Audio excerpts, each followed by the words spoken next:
Welcome and thank you very, very much for coming out, especially on a Saturday, to having the talk, Teaching Race in the Undergraduate Classroom.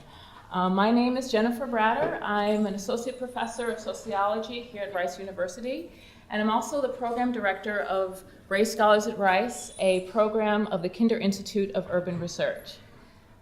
Today, I really want to do is talk a little bit about kind of what inspired this event and kind of why I thought this would be a good program to sort of put on.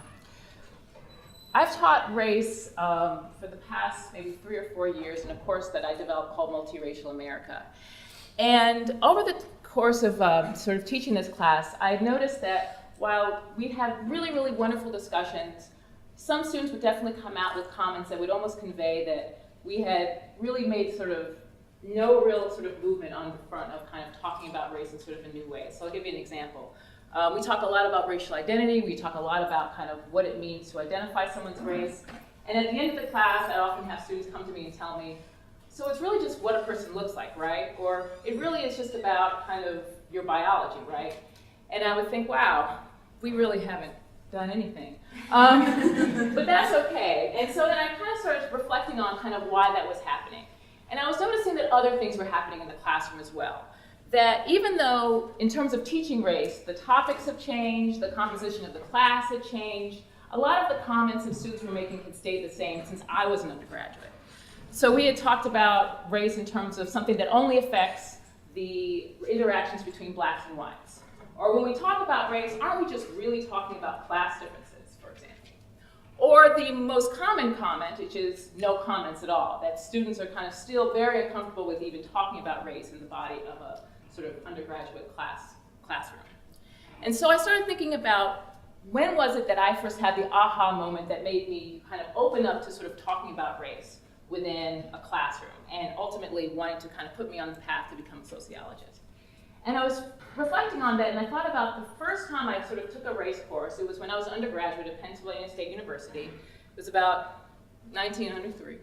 And I was taking this course called Sociology 119. And we were watching this video, it was kind of part of the Eyes on the Prize series. And so if you've seen it, it's some of the kind of classic stock footage of kind of the Southern civil rights sort of race riot. So you see white Southerners sort of spraying down black protesters with hoses, and it's really tense and really angry. And I'd seen it since I was in elementary school, and it's like, this is what it was, and now it's not like that anymore. And then the professor stood up and said, these are your parents. These are your parents. And for the first time, that moment changed for me. It became real for me. It became a moment where I connected both myself and my parents, who were still around, and my friends' parents, who were still around, to issues of race. And it connected me to that history, and it made me wonder, what does it mean that those people who were involved in that incredibly tense moment are still among us today? And so I started thinking about, how do I sort of nurture that kind of aha moment among my students? And I started thinking about, what is it that we can do in terms of having a conversation about this, seeking that aha moment? So what I did is I sort of thought about kind of where did that aha moment come from, and I was fortunate enough to find the person who nurtured it for me, and we are fortunate to have him here today. So that's Dr. Sam Richards. And so, yeah, so convenient, that's you. So that is kind of what inspired sort of this discussion that we're gonna have today. So before we get started, I want to talk a little bit about kind of the organization that's sort of housing this. Race Scholars at Rice is actually transitioning into a new program called the Program for the Study of Race, Ethnicity, and Culture. And as its goal, this program is dedicated towards the supporting and promoting of research on race, pedagogy, which is of course the focus of today's event, and engaging university and community-wide conversations. So we encourage you to both enjoy today and also follow us as we kind of continue on sort of developing and nurturing this larger vision. So before we get started, I wanted to acknowledge our co-sponsors and our supporters. Something like this does not happen on its own, and we've had a lot of help. First and foremost, I'd like to acknowledge the Kinder Institute for Urban Research. This is kind of our institutional home that houses race scholars and the program for the study of race, ethnicity, and culture.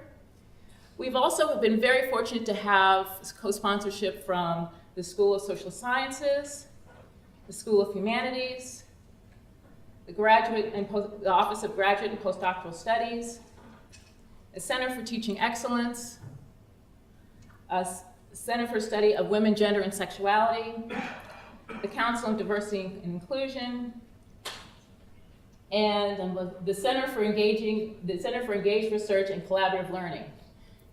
In addition, we've had other co-sponsorships. Relax, this is going to take a little while, I'm sorry. We've had a lot of help.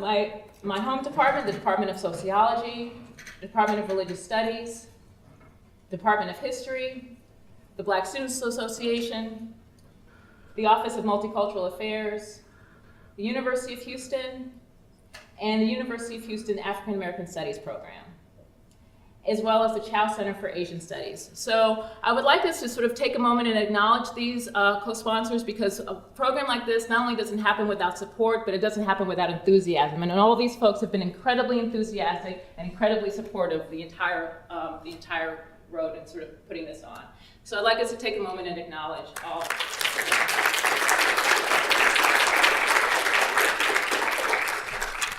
Okay. So now to introduce our illustrious speakers. No, really, you're illustrious, really, I mean that. Okay. So Dr. Sam Richards, a sociologist and instructor for the largest race course in the US with over 720 students per semester. Think about that. It's a lot of students. He obtained his Ph.D. from Rutgers University in sociology and the socioeconomic development of Africa and Latin America. And he currently focuses on core issues of race and ethnic relations. Sam is a founder and director of development of World in Conversation, a student-centered organization at Penn State that creates dialogues about social and cultural issues among thousands of undergraduate students annually, allowing them to navigate complex issues in small group settings through the use of peer facilitators. And so this is actually really fascinating for us, because we're going to hear more about this organization today and also sort of talk about kind of how can we manage these kinds of conversations within our own classrooms. In addition, we're very pleased to have Dr. Laurie Mulvey, who is the executive director and co-founder of World in Conversation. She obtained her Ph.D. in Human Development and Family Studies at Penn State. Through Laurie's guidance, World in Conversation has forged alliances with the United Nations and NATO to hold video conversations between students living in countries where dialogues are essential. Currently working in Pakistan, Iran, Palestine, and Palestinian territories, Israel, Kuwait, Taiwan, and elsewhere. She's overseeing both the dialogues and facilitator skill building in the US and abroad. And so we are very, very pleased to have with us both Laurie and Sam, but before we pass it off to them, they would like us to see what they do in a brief video. White people, any white people. White people, do you not have friends? This is the conversation. We're talking about skin. Skin, look, once you're on top. Sam's class, 700 of us, one room. Half of all revenues for cosmetic products in the world come from skin whitening cream. Slam dunk, white people. Slam dunk, we win. It's funny, it's challenging, gets uncomfortable. So you're gonna go to a sperm bank. You say, we got a guy for you, his name's Kiwan. Rock on, here's his sperm. You cool with having his sperm? We talk about things that we never talk about, don't want to talk about, but we need to talk about. I want you to pick out the darkest skin person. Over there.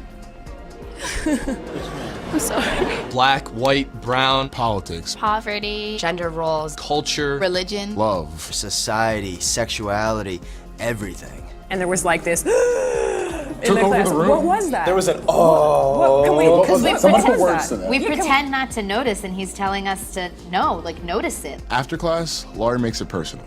Our lives, our experience, what we think. What do we think about that? I have to admit, I felt less attractive in this culture. To me, to see other Asian people is not American. Sometimes we all agree on things. A lot of times we don't agree on anything. And who did you envision? I envisioned the white man. A black person would display the same bias. Being pissed about it, like, I don't think that gets us anywhere. We can't get to problems unless we see them. And we can't change until we face ourselves. What can't you say?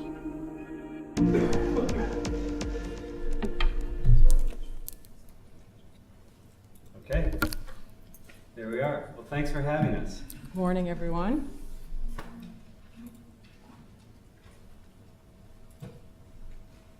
So we think it's important to say a little bit. Should we say something about that? Yeah. Well, that's a actual television series for the World Channel that is under pre-production right now. So we are.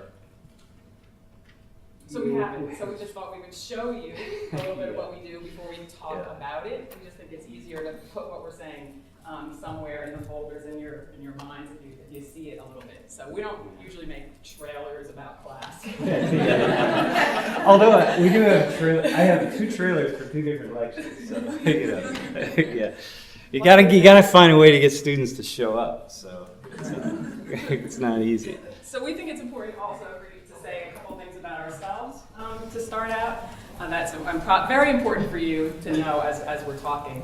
2 things: we're white, working class. Sam comes from Ohio, I come from New Jersey, and we're married. And we've been together since 1986. And we think that this is very important to how we approach and are positioned and continue to do this work in this field of race and ethnic relations. We think, I mean, in terms of being married, it took us 20 years to realize this actually, so this was not conscious for us, but we were basically, that's us back in the day. We pretty much were alien to one another in the way that we've seen over the years a lot of people from different cultures are alien to each other. So even though we look like we're from a similar culture, fundamentally, there are huge divides between us. And for some, I don't know, maybe divine reason, we were given the opportunity to like each other enough to work out some of those things, but more to continue to work with those things and to deal with the fact that we are actually 2 different people with very different ways of being in the world. And doing that over and over and dealing with the excruciatingness of that sometimes, the pain of that, and the anger that comes with that, and the frustration and misunderstanding somehow in our own intimate personal lives.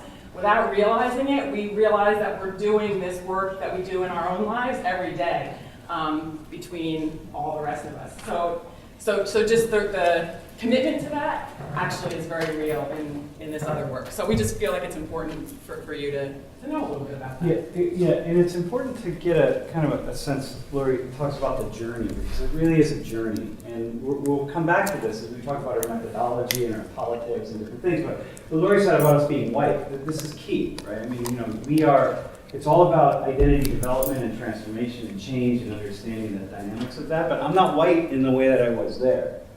I was a different kind of person, and I was a different kind of sociologist, and I was a different kind of white person. Like, I saw race, I thought about my own ethnicity and culture and race in a different way than I do now.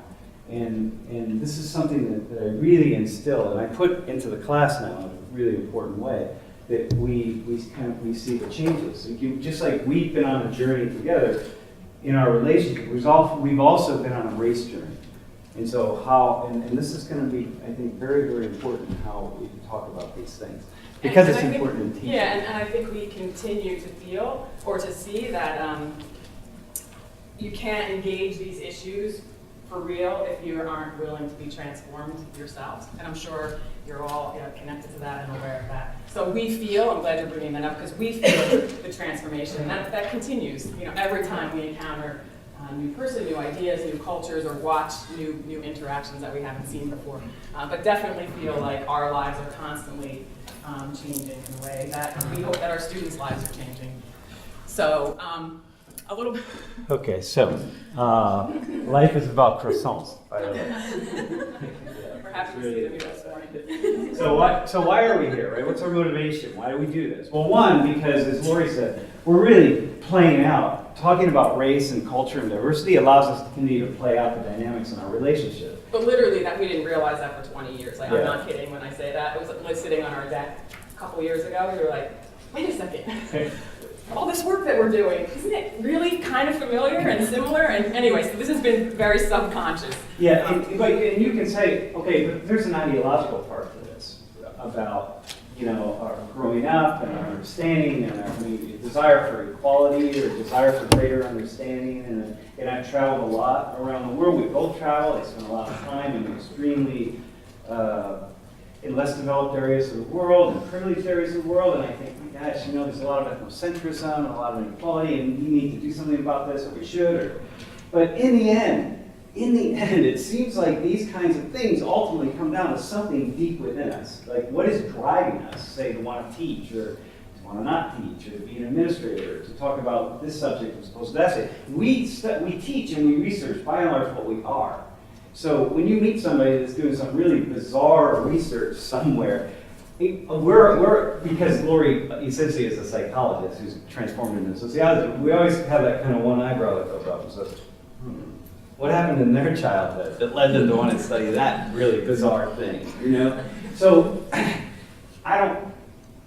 So it's important, our motivation to a great degree this is key in talking about race, because it really goes back to, I think, what I just said about identity. How when we walk into the classroom and we start talking about race issues, we better understand what's driving us, what's bringing us into that classroom, because that's going to affect everything that happens between us and students. And we need to navigate that and negotiate it with the students, because otherwise we're going to turn some off, maybe we turn a few on. But there's going to be a lot of jagged interactions in the classroom if we're not, A, fairly transparent about it, at least with ourselves, and B, if not transparent, at least understanding what it's all about. So we always start with conversations about race and teaching. It's like, look, why are you here? Why are we here? And get that kind of taken care of. And if the answer is, I don't know, that's a wonderful answer. Great, it's beautiful. Because in the end, I also want to add one other piece, is that in very different ways, we both were brought into this work not by our own choice. We were invited into it by larger voices, I guess. So neither of us had the idea ever that this is what we would be doing. And I know for myself, Sam was just asked to teach a race class that no one else wanted to teach. No, I was asked like this. Teach a race class. Because it was the most difficult class in the sociology department that no one wanted to touch, and since he was the low person on the totem pole, he got the opportunity to teach it. And for me, I was asked by Sam to work with his teaching assistants just as a volunteer to help them to run discussion groups. And I started doing that, and my whole life came after that. But all along the way, I found it so excruciating to deal with the pain and the conflicts and the struggles that were coming out every day in my class, that I was always looking to get out. Like, oh, okay, one more semester, I'm done. One more semester, and at the end of the semester, I would be like, oh, wait a second. Oh, I think I knew what was going on. All right, let me try again. And that went on for many years, and still it feels like I'm just put in this place. And so I've sort of been at the place in the past couple years where I'm like, okay, this is where I'm supposed to be, but that's taken a really, really long time. So I think that's also important for you all to know, that this wasn't some idea that we had of how we should change the world. It was just something that we've been both in different ways given. So and there's no right way to this, but there is a way in which, I have students, they come to me and they say, you never said this, but but you come to me and say, I want to just help. I want to change the world, or I want to help poor people, or I want to solve race problems, or I want to, and I'm just, oh, come on, you're 20 years old. Like, really? Is that, okay, hang on. I sort of send them back on their own journey. Like, why don't you go back into your own life first and really figure a little bit more of it out, and then come back. And some people just come back and they say, no, it really is what I want to do, and that's great, it's wonderful, but, I'm 52 years old, and I don't know. I still am not where I'm here, or what I want to do. But I will say that I am, the title of this program is You Can't Say That, and it fits perfectly because I'm in an account class. And I like to, whatever people consider to be sacred or important or whatever, I'm the person that's going to poke at it, you know? So whatever you say you can't do, or then I'm going to say, really? It just happened the other day. Someone said, listen, whatever you do, don't touch the files in this Dropbox folder. And I said, and I immediately put the cursor over there. I said, why not? Like, what's wrong? It's just like, I'm just going to go after that. And that makes teaching about race pretty cool, because it means and what we're going to talk about means I'm just have a natural inclination to go to those places that other people don't want to go. And that's we're going to talk about this. But this is key to talk about race. You got to have a certain amount of bravery. Or for me, it's not bravery. It's just like this biological, internalized sense that I can just walk into the thicket. But what I do is I stir up the hornet's nest, because it's a lecture class, and then I send them all to Laurie. And Laurie has to deal with all the emotions, but I don't deal with the emotions, so it's a lot easier for me. Although you don't do that so much anymore. So, just given that we're talking about having the talk, we definitely plan for this time together not to just be us talking. So what we want to do is make sure that you all get to talk to each other, and then obviously that we all talk together. So what we want to do is so just so you know what's happening. So instead of having us talk and then question and answer, we're just going to have a bunch of smaller sections where we share some things with you, and then we have you talk to each other and then talk to us as a group. Just so you know. So it's going to be a lot more interactive than just sitting there looking at us. So basically what we need to have happen is that we need to have everybody to be sitting next to one person that you can just answer some questions, have a little conversation with each time we do that. So can you all just take a minute to move? Hey, and ideally, really, in an ideal world, you would do this with someone you don't really know. Yeah. We could have done this as you walked in, but we're like, half hour in, people will need to get up and move. So, it's ideal.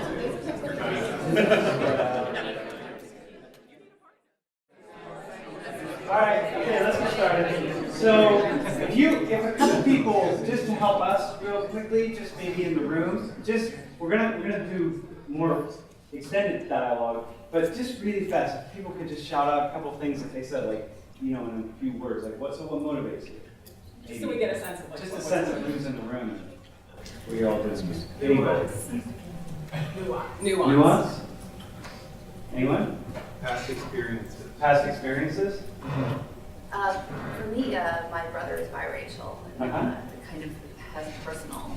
Okay. Perfect. I'm in an environment, I'm the chief of police here at RUPD, and law enforcement race is an issue, seems to be all the time, so there might be another opportunity to learn how to talk about it. Somebody in the back? I'm at Associate Jones College, and I deal with a lot of different students, international, mixed race, all kinds of stuff. So I wanted to be able to enhance my knowledge and perception so that I can then better talk to them. Cool. Yeah, good. Somebody over here? How about you? Always comes up in the class. Yeah. So how to teach and talk about race in the classroom, but without reifying it, without essentializing it, so it's just one thing. Okay, yeah, good. Anybody else? Are we good? I'd like to say something. Yeah. The need to have community around teaching race. Mm-hmm. Building community around teaching race, yeah. Wait. One more? The intersections between race and gender, that come up in the classroom, Yep. like children's studies. Yep. Yeah. Race and health disparities. Yep. Okay. Okay. So lots of good. I was just thinking, negotiating sort of what are the boundaries of talking about race, especially when you have students who aren't sophisticated thinkers on the topic. Yeah. Okay. Nice. That's good to hear all the different motivations, at least that are at the surface for you all. That's great. So, do you want to say something? No. So we want to go through. Okay. So we want to talk about text. So we're thinking of this as teachers and what happens in the classroom, or what happens in terms of bringing students to a learning environment, and just go through some pieces for you. So this will be a short piece, and then we'll get you talking to each other again. But I think for both of us, even though, again, I operate in a very small context, right? I'm always with students in groups where I can get them talking and create a small group conversation and sand is obviously in this mass of people. So we're doing similar work in very different contexts. But both of us are primarily, our text is really an experience. So we're both interested in creating experiences in the classroom that students take, basically laboratory almost, you know, a microcosm of life, and then have students pull from that and learn from that primarily, more so than reading a text, although, you know, some of that comes into, but fundamentally it's about creating an experience. So that's a big part of what we want to talk about today. Yeah, and I think that, you know, I think the first year I taught about race, I did the race class, I used a textbook. And, you know, textbooks are cool, I enjoy them. In fact, I learned about sociology from a textbook. That Laurie was, we were together at the time, it was a long time ago, I was teaching Intro to Sociology, and Laurie, she was the teaching assistant for the class. I mean, like, help me, you know? So, when she actually read the textbook, and I hadn't read it. I mean, it's like one textbook, they're all the same. You know? So, and then she really got into sociology, and for reading that textbook taught me, this was probably the 4th time I taught Intro to Social, taught me about sociology. She had never taken a social class. And I thought, oh, this is amazing, right? Well, first, it's just amazing that happened, and that I would admit it, and that she could get that from a textbook. So I like textbooks. And I used the textbook the first time I taught it, but it just wasn't enough. It didn't have enough stories.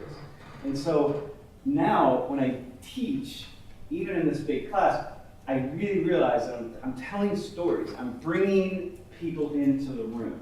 You know, I can bring myself into the room. I can bring my experiences into the room. And I've had a lot of experiences over time with lots and lots of different people. But I have to bring other people into the room. Via their stories, via their reading, by way of videos, on Skype, in some way, with the students in the room themselves. We got to set it up in some way so that there are stories. It's not just kind of downloading information, but it's got to come alive. And in the world of race, this is absolutely essential, because even with each person, there are so many ways to interpret a story, and it's so emotionally laden, which we'll come to in a little bit. So realizing that so much of what we do is really about telling stories and then contextualizing those stories for students, because that's the key. And also, as you guys know, or would imagine if you haven't been doing this, it's really risky to do that, because what you wind up getting into the room is life, real things and emotions and conflicts. And so imagine in a room of 700 people dealing with those kinds of conflicts, what it's like when a student from the back of the room yells out something to a student in front of the room. How about that one? You have that. And that's one kind of experience. And then, in a small group, that's happening all the time, because you have, not only do you have the opportunity, we encourage that opportunity for people to talk to each other.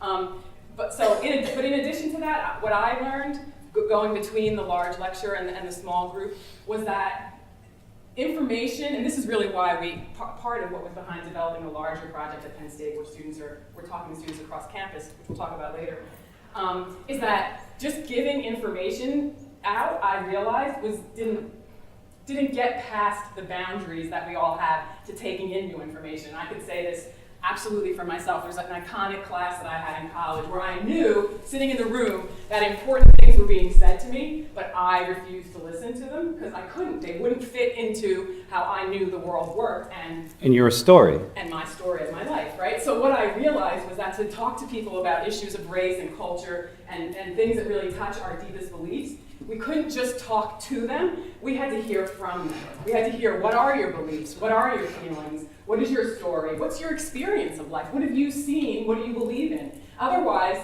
we couldn't actually get to the contradictions in our, their thoughts and feelings and this information that was coming at them to actually move forward. And just real quick, a couple weeks ago, this happened in one of my classes, and this is a class of advanced facilitators. So they've been addressing the issues of race and culture for 3 semesters at least, right? So they've chosen to be a part of this and they're interested. So anyway, we put up on the screen, this is actually pretty unusual in this class, we just put up some data about median income and home ownership and some things like And health disparities. Actually. yeah, basic things like that across race, just to kind of move our conversation forward. And I realize this is stuff that happens in classrooms all the time, right? Blah, blah, blah, information, just so you know it, blah, blah, blah. But in this moment, I had the opportunity to, just asking people, so what do you think about this? What do you think about that? And I turned to this one student, African-American man, and he said, well, I don't, because I just thought that there was something in how he was reacting. I thought it was just something that someone had said, and he was in the video.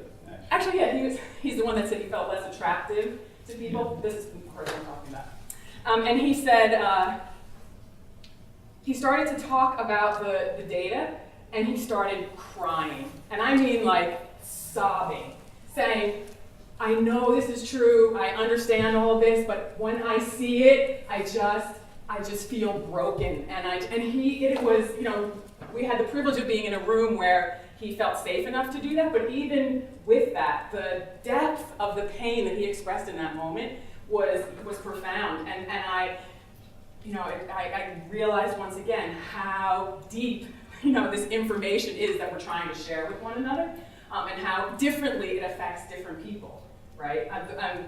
Clearly, we then talked about how students in the room were reacting to that information, and the white students in that room were just saying, wow, I just saw it, and that was it. And yet another woman who is Latina, her response was, okay, that's true, but we should never show it to anybody. We should never, because it just makes it worse. Please, never show it. So anyway, to me, this is fundamental to dealing with these issues in a classroom, is how deep and emotional they are. So, and can be, right? It's not just how they are. I mean, they are deep and emotional. Whether you bury it or not, it's still in there. And of course, when we're going to talk about this, when we talk about our methodology, but this is this is a risk. And it's easy to kind of do the textbook thing. Me when I started out, I talk about the journey. I walked into it as this kind of edgy, gritty guy who was willing to talk about everything. But then I went on a white journey because I'd always dealt with race, and even growing up, dealt with race from the youngest age. But I didn't really look at my whiteness in many ways until I didn't discover I was white. In many ways, until I started teaching about race. I mean, I knew I was obviously, but you know what I mean. So, wow, what a very different journey. So I start out with the textbook because I need some distance here. I'm taking a big risk walking into this classroom, and at that time it was 150 people, and it went very well. It was very cool, and I learned a lot about myself, more than I had in any other class. I learned about me. This was my journey I was taking. And then as I went along, I did the race identity, walk, and I started to have to confront some things. I started to change, and now I'm a very, very different person. Like I experience race and ethnicity and culture very differently today than I did back then because I've been on this journey now for 20 years. And, white guilt, okay, I've walked through white guilt. White anger, yeah, I've walked through white anger. I mean, I've been through all that. I've worked all those chess pieces around, and I still go back and kind of fine tune things, but I'm not where I was back then. So in many ways, the text was just a way to put that distance in there so I don't have to walk into the realness of other people's lives. Can we give the example of DNA testing real fast before we open this up? Yeah, we want to give you guys a question. Yeah, here's just a great, when Laurie says the stories. So we got involved in DNA ancestry testing back when it was just really kicking off. So one of our colleagues at Penn State this was before Skip Gates. So he's the guy that turned Skip Gates on to DNA ancestry testing. And well, our class, in fact, this was 119 class. So this was our first iteration into walking into the deep end. So we tested all of our students. We started testing some, and then we tested all of our students. And wow, people, you think okay, this is ancestry, biogeographical ancestry testing. So what you're getting is the sense of your DNA admixture that comes from particular regions, geographic regions of the world. That's what you're getting from these tests. And so that you can have a sense that look, somewhere as I trace my lineage back, I know that I have some ancestors from this area of the world, or I have some ancestors from that area of the world, but I have some genetic markers that only come from South Asia. for example. So somebody, somewhere in me is South Asian, or I have some that only come from, Western Europe, or a particular area of Western Europe, right? So you think, in a race class, this is really interesting. This is going to blow, we thought this is going to blow students' minds. And everyone really wanted to do it too. Oh so my they were gosh. really excited about this. So. Yeah. How many of you have been tested, by the way?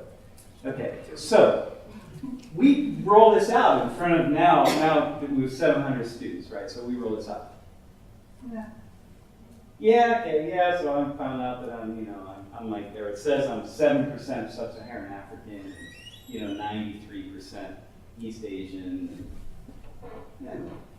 Okay, yeah, but I'm still me, I'm like, no, dude, you're not you. Look at this. We're shaking people, right? We have a guy, this Italian, Southern Italian. He finds out he's 45% sub-Saharan African, right? And I'm saying, do your grandparents, these people in your family get really dark in the summertime? Yeah, oh my gosh, my grandfather. Everybody thinks he's black.